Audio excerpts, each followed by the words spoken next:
SSC GD upcoming டேஸ்ல உங்களுக்கு exam இருந்துச்சுன்னா இந்த வீடியோ பாருங்க. இல்ல 18th மே 3rd ஷிஃப்ட்ல மேத் அண்ட் ஜிகே என்ன மாதிரி கேட்டிருக்கான்னு சொல்லிட்டு செக் பண்ணிக்கலாம். இப்போ கொஸ்டினை பார்க்கறதுக்கு முன்னாடி ஸ்டூடெண்ட் எழுதிட்டு வந்த ஸ்டூடெண்ட் ஃபீட்பேக் கொடுத்துருந்தாங்க, அதை பார்த்துக்கலாம். ரீசனிங் ஒரு 16 கிட்ட போடலாம் அப்படின்னு சொல்றாங்க. மேத்துமே என்னென்ன டாபிக்ல கொஸ்டின்ஸ் கேட்டாங்க அப்படின்னு மென்ஷன் ஆயிருக்கு. எது எது கேட்கல அதையுமே கொடுத்துருக்காங்க. ஜிகே பொறுத்தளவுக்கு 2025 கரண்ட் அஃபேர்ல 3 கேள்வியாம். மிசைல் அண்ட் டிஃபென்ஸ்ல ஒரு கொஸ்டின், ஹிஸ்டரியில 2, 5 இயர் பிளானு, 2011ஓட சென்சஸ், டான்ஸ், ஃபெஸ்டிவல் எல்லாமே ஸ்ட்ராட்டஜிக்கேல அண்ட் எக்கானமில வரும். இதெல்லாம் எதுவுமே கேட்கலையாம். இங்கிலீஷ் பொறுத்தளவுக்கு என்னன்னா பேசிக்கா தான் கேட்டிருக்காங்க. ஸோ இப்போ என்னன்னா இந்த ஸ்டூடெண்ட் ஓவரால் ஒரு 45 கிட்ட அக்யூரேட்டா என்ன பண்ணிருக்காரா அட்டன் பண்ணிட்டு வந்திருக்காரு. இது என்னன்னா என்ன மாதிரி டாபிக்ல கொஸ்டின் கேட்கறாங்க, என்னென்ன டாபிக் கேட்டிருக்காங்கன்னு நீங்க தெரிஞ்சுக்கிறதுக்காக. சரி, இப்ப சில ஹிந்தி சேனல்ஸ் மேத்ல இந்த மாதிரி கேட்டாங்க அப்படின்னு சொல்லிட்டு அவங்களுக்கு ஸ்டூடெண்ட் ஷேர் பண்ணதை நான் இந்த இடத்துல என்னன்னா கன்வெர்ட் பண்ணி கொடுத்துருக்கேன். அதெல்லாம் கவனிங்க. ட்ரெயின் சம்பந்தப்பட்ட கொஸ்டின் நான் போன இதுலயே, அதாவது கம்ப்ளீட் உங்களுக்கு மேத் கோர்ஸ் எடுக்கும் போதே சொல்லியிருந்தேன், இந்த ட்ரெயின் சம்பந்தப்பட்டது ரொம்ப ரொம்ப இம்பார்ட்டன்ட் அப்படின்னு. ஸோ அதுக்கான கம்ப்ளீட் எல்லாமே மொத்தம் 10 வீடியோ போட்டிருந்தோம். தயவுசெய்து உங்களுக்கு டைம் இருந்துச்சுன்னா இந்த வீடியோ பாருங்க. ஏன்னா ஒவ்வொன்றுமே அவ்வளோ அக்யூரேட்டா உங்களுக்கு என்ன பண்ணியிருப்பேன்னா நான் டீச் பண்ணியிருப்பேன். நம்ம என்ன தெரிஞ்சுக்கணும்? A train crosses a pole in 30 seconds. Takes 22 seconds more to cross a 550-meter long platform. Find the length of the train. So ட்ரெயினோட லென்த் கேட்குறாங்க. முதல்ல ட்ரெயினுக்கான ஸ்பீடு கண்டுபிடிக்க நார்மல் ஃபார்முலா என்ன? Speeds equal to distance divided by time. So distance நம்மளுக்கு என்ன தெரியாது, ட்ரெயினுக்கான distance தெரியாது. ஆனால் டைம், இங்க டைம் எப்படி கண்டுபிடிக்கலாம்னா இந்த இடத்துல ஒரு க்ளூ கொடுத்துருக்காங்க. அதாவது என்ன, ஒரு ரயில் ஒரு கம்பத்தை கடக்கிறதுக்கு என்ன 30 வினாடிகள். ஒரு கம்பம் என்பது என்ன, அதுக்கு டிஸ்டன்ஸ் கிடையாது. அப்ப அந்த ட்ரெயின் அதோட லென்த்தை கடக்கிறதுக்கு தான் என்னன்னா 30 செகண்ட். அப்ப ஸ்பீடு வேணா என்ன எக்ஸ்ன்னு வச்சுக்கலாம், டிஸ்டன்ஸ் 30. இது இருக்கட்டும். இப்ப அந்த பிளாட்ஃபார்மை கடக்கிறதுக்கு நல்லா கவனிங்க. அந்த பிளாட்ஃபார்மை கடக்கிறதுக்கான டிஸ்டன்ஸ், அந்த பிளாட்ஃபார்ம் என்ன 550 பிளஸ் அந்த ட்ரெயினோட டிஸ்டன்ஸ் ரெண்டையும் ரெண்டையும் சேர்க்கும் போது நம்ம என்ன சொல்லுவோம், அது பிளாட்ஃபார்மா கடந்துருச்சு அப்படின்னு சொல்லுவோம். அதுக்கான டைம் 52 செகண்ட். ஸோ அது ரெண்டையும் ஈக்குவலன்ட் பண்ணும்போது எக்ஸோட ஆன்சர் எடுக்கலாம். எக்ஸ் தான் என்ன அப்படின்னு பார்த்தீங்கன்னா அது ட்ரெயினுக்கான டிஸ்டன்ஸ் அவர் ரைட்டர்ஸ். இந்த ஃபார்மெட் எல்லாமே உங்களுக்கு நான் ப்ராப்பராக என்ன பண்ணியிருக்கேன்னா டீச் பண்ணியிருக்கேன். ஸோ அதனால என்ன பண்ணுங்கன்னா நீங்க ஃபாலோ பண்ணிக்கலாம். அடுத்து ஸ்கொயர் சம்பந்தப்பட்டது. அதாவது ஸ்கொயரோட சைடு கொடுத்துட்டு டயகனல் கேட்குறாங்க. ஃபார்முலா இருக்கு. என்னது? டயகனல் ஆஃப் த ஸ்கொயர்னா சைடு இன்ட்டு √2. அப்ப இதோட சைடு 7 √2 தான் கொஸ்டினுக்கான ஆன்சரு. இதை நம்ம மென்சுரேஷன்ஸ் டாபிக் லேர்ன் பண்ணியிருப்போம், கனெக்ட் பண்ணணும். அடுத்து ratio of the cost price selling price கொடுத்துட்டாங்க 2:5. ப்ராஃபிட் 2 டன் அப்படின்னு சொல்லிட்டு செல்லிங் ப்ரைஸ் கேட்டிருக்காங்க. இந்த ப்ராஃபிட் அண்ட் லாஸ்ல ரேஷியோ வச்சு வந்தாவே நம்ம 2x 3x அப்படின்னு எடுக்கணும்னு உங்களுக்கு நான் ஆல்ரெடி சொல்லியிருக்கேன். இந்த பேட்டர்ன் எல்லாமே ஆல்ரெடி நம்ம என்ன பண்ணணும்னா பார்த்ததான். ஸோ அதனால என்ன பண்ணிக்கலாம்னா இது எல்லாமே ஈஸியானதான். ஸோ கம்ப்ளீட் மேத்தோட நான் டைப் வைஸ் கொடுத்தனால உங்களால் என்ன பண்ண முடியும்னா ஈஸியாக அண்டர்ஸ்டாண்ட் பண்ண முடியும். ஸோ அதனால தான் இந்த மாதிரி கொஸ்டின்ஸ் எல்லாத்தையும் என்ன பண்ணுங்கன்னா நீங்க ஒரு வாட்டி போறதுக்கு முன்னாடி ரிவிஷன் பண்ணிட்டு போயிடுங்க. அடுத்து ஏ 4 times more than b, then what percentage b less than a? நீங்க என்ன பண்ணலாம்னா லாஜிக்கலா ஆன்சர் பண்ணலாம். அது என்ன லாஜிக்கல்னா, இப்ப ஏ பியை விட 4 மடங்கு அதிகம்னு சொல்றாங்க. அப்ப நான் ஏ 100ன்னு வச்சுக்கிறேன். சரி, பி 100ன்னு வச்சாதான் ஏ என்ன 4 மடங்குனா 400 அப்படின்னு வரும் ரைட்டா. பி ஏயை விட எவ்வளவு கம்மியா இருக்கு? 300 ரைட்டா. ஸோ 300 கம்மியா இருக்கு.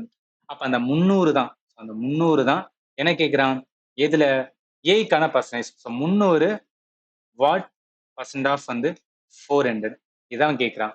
So by what percentage B less than A. 300 யாருக்கு? பி ஏயை விட கம்மியா இருக்கு ரைட்டா. ஸோ அதை கண்டுபிடிக்கிறதுக்கானது இந்த பேட்டர்ன்ல போட்டீங்கன்னா 300 400 எவ்வளவு வரும்னா 75% வரும். சரி, அடுத்து போலாம். இது எல்லாமே ப்ராப்பரா உங்களுக்கு நான் கொடுத்துருந்தேன். ப்ராஃபிட் அண்ட் லாஸ் என்டையரா டீச் பண்ணியிருந்தேன், நீங்க பார்த்துக்கலாம்.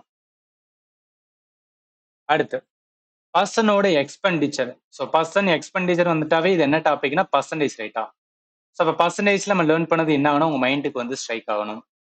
பர்சனோட expenditure 50% of his income. Income increased by 40%, expenditure also increase ஆகுதான். சேவிங் வந்து 7,500னா அவரோட இனிஷியல் இன்கம் எவ்வளவா இருக்கும் அப்படின்னு கேட்குறாங்க. ஸோ உங்களுக்கு அப்கமிங் டேஸ்ல எக்ஸாம் இருந்துச்சுன்னா இந்த கொஸ்டின் என்ன பண்ணுங்கன்னா நீங்க சால்வ் பண்ணி பாருங்க. மேபி என்ன பண்ணலாம்னா ஒரு ரிவிஷன் பண்ற மாதிரி நீங்க யூஸ் பண்ணிக்கலாம். கரெக்டான ஆன்சர் சி வருதான்னு பாருங்க. ஸோ இதுக்கப்புறம் என்னன்னா ஜிகே டாபிக்ல என்ன மாதிரி கேட்டாங்கன்னு சொல்லிட்டு செக் பண்ணலாம்.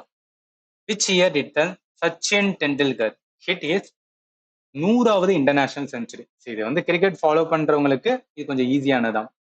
அதாவது எல்லாருக்குமே தெரியும் இது என்ன டாபிக்ல வந்து வரும் அப்படின்னா ஸ்போர்ட்ஸ்ல வரும். ஸ்போர்ட்ஸ்ல ஏன் சொல்ல வரேன்னா இப்ப சச்சின் டெண்டுல்கர் அவர்லாம் வந்து என்னன்னா இது வந்து கரண்ட் அஃபேர் கிடையாது ரைட்டா. அப்ப பேசிக்கா என்ன பண்ணணும், கிரிக்கெட்ல இருக்க சாம்பவான்கள் இந்த மாதிரி கொஞ்சம் ஏதாவது நம்ம லேர்ன் பண்ணிருக்கணும். கிரிக்கெட் கம்ப்ளீட்டா நம்ம வந்து ஸ்போர்ட்ஸ்ல லேர்ன் பண்ணும்போது நம்ம எல்லாத்தையும் தெரியும் மாஸ்டர் பிளாஸ்டர் இவரோட வந்து பாருங்களேன் 100வது செஞ்சுரி. ஸோ 100வது செஞ்சுரி எங்கன்னா பங்களாதேஷ்க்கு அகைன்ஸ்டா 2012 எந்த ஸ்டேடியம்னா பங்களாதேஷ்ல இருக்க ஸ்டேடியத்துல தான். ஸோ அப்ப 2012 என்ன பண்ணிருக்காரு, அவரோட 100வது செஞ்சுரி வந்துன்னா கம்ப்ளீட் பண்ணிருக்காரு. ஆன்சர் வந்து சி தான் வரும். அடுத்து what is the speed of sound in air at 0°C? இது வந்து ஒரு கான்செப்ட். நல்லா கவனிங்க.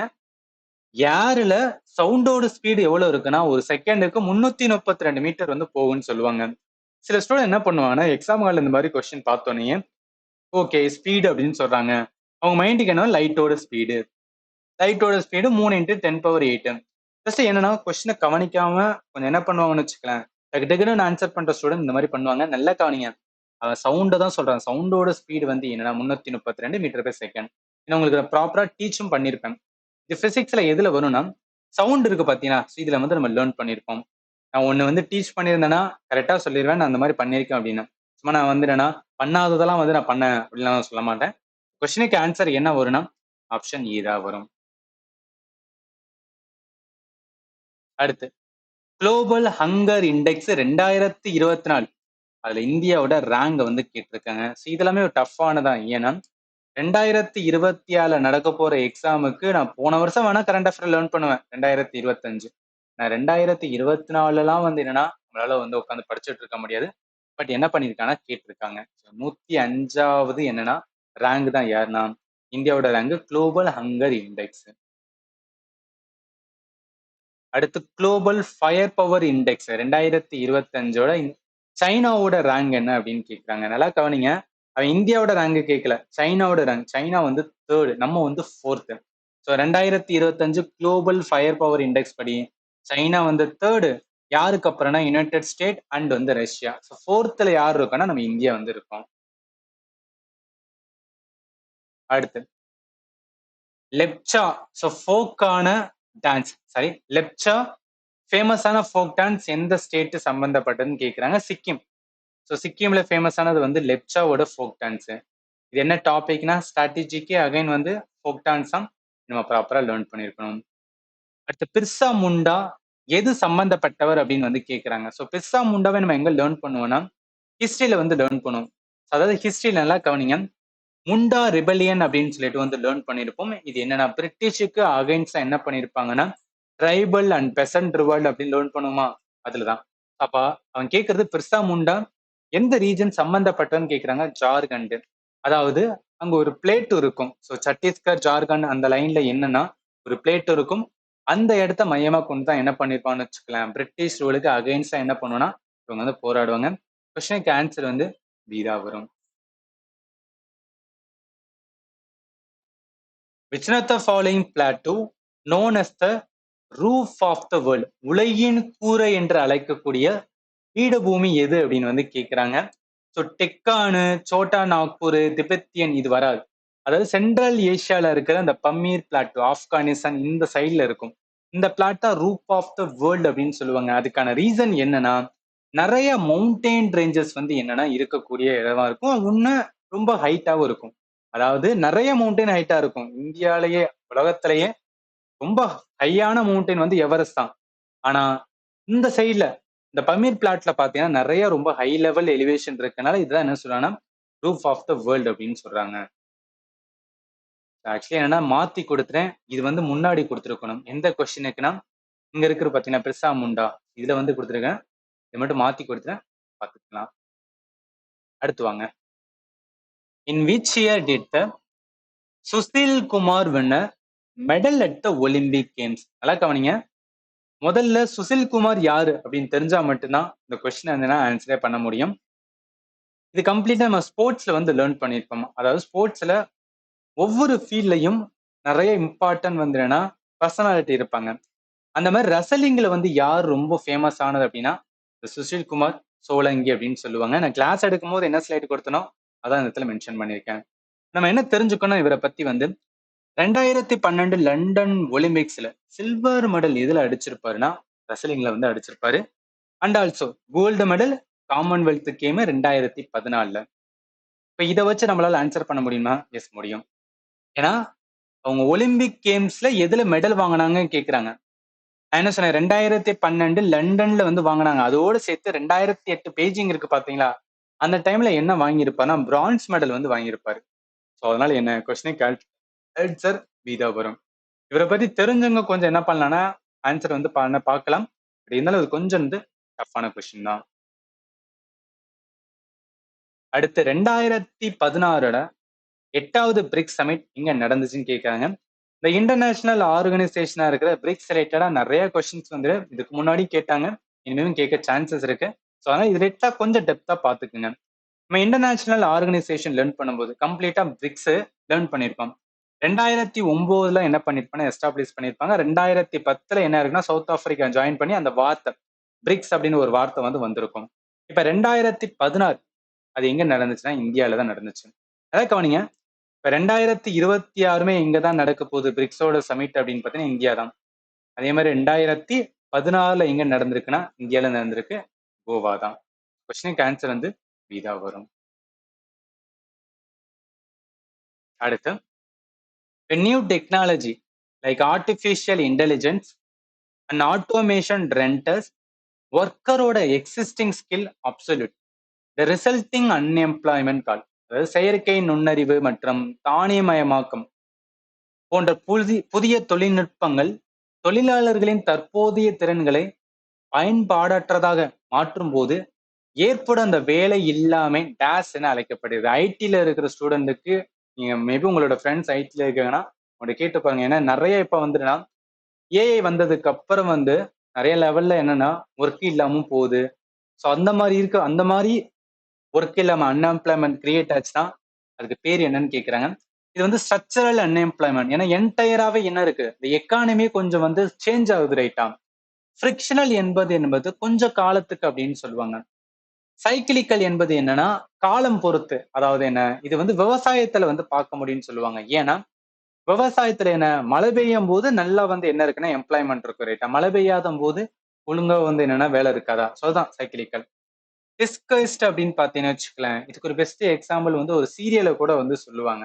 ஏன்னா நிறைய நீங்க சீரியல்ல பார்த்தீங்கன்னா ஒரே ஒரு கடை இருக்கும். அந்த கடையில 10-15 பேர் வந்து வேலை பார்க்குற மாதிரி வந்து காமிப்பாங்க. ஒரு கடையில நிறைய பேர் வேலை பார்க்கும். பட் அந்த மாதிரி பண்ணணும் அவசியம் கிடையாது. ஒரு கடையை சமாளிக்கணும் அப்படின்னு பார்த்தீங்கன்னா பாண்டியன் ஸ்டோர் பார்த்துருப்பீங்கல்ல. எஸ், அதுதான் சொல்ல வரேன். பாண்டியன் ஸ்டோர்லாம் பார்த்தீங்கன்னா ஒரே கடையில எல்லா குடும்பத்துல இருக்க எல்லாருமே அங்கே வேலை பார்க்குற மாதிரி காமிப்பாங்க. பட் அது என்ன டிஸ்கைஸ்டான ஒரு அன்எம்ப்ளாய்மெண்ட் தேவை கிடையாது. பட் இருந்தாலும் அதை பார்க்குற மாதிரி இருக்கிறனால அது வந்து அப்படி சொல்றது.